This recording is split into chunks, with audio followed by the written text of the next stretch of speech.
Hi everybody, it's Sunday and I'm Father Warner joining you at 4 p.m. with the series that we have been doing. Today we are in the 6th of our series of Why Do Catholics?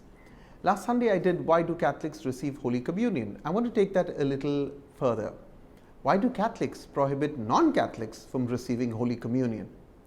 You see, on one hand the Church says that Holy Communion unites us intimately with God and with one another, and that it perfects us in charity.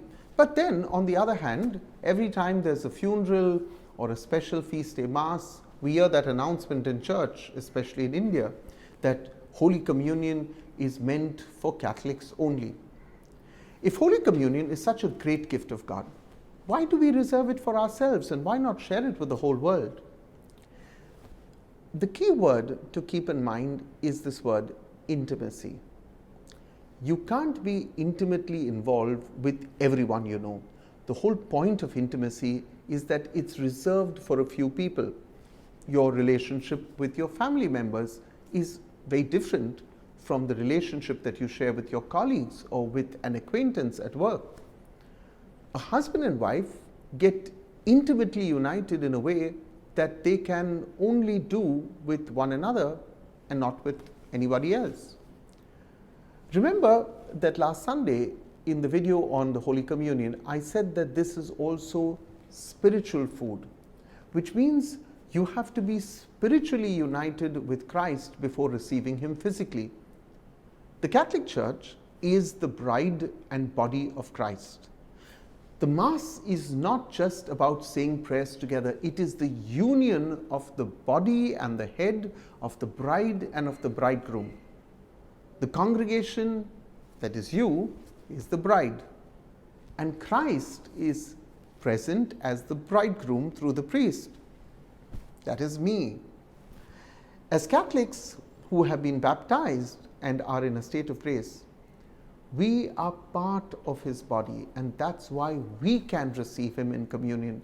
And since non-Catholics are outside the body of Christ, they can't participate in the intimate union of the bride and bridegroom.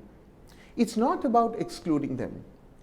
In fact, it's more an invitation that's saying, if you want to receive God and if you want to be united with Him, then you have to give yourself completely to Him and become part of His body, which is His church. I can make this same point in a different way. Even a Catholic who's in a state of mortal sin is not supposed to receive Holy Communion because he or she has ruptured the union between himself or herself and with Christ and is in a way spiritually dead.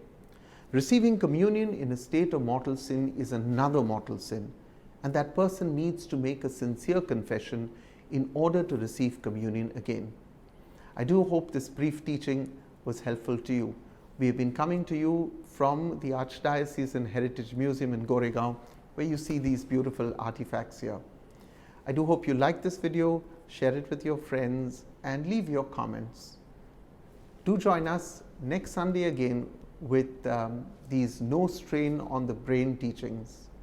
Why do Catholics? Bye for now.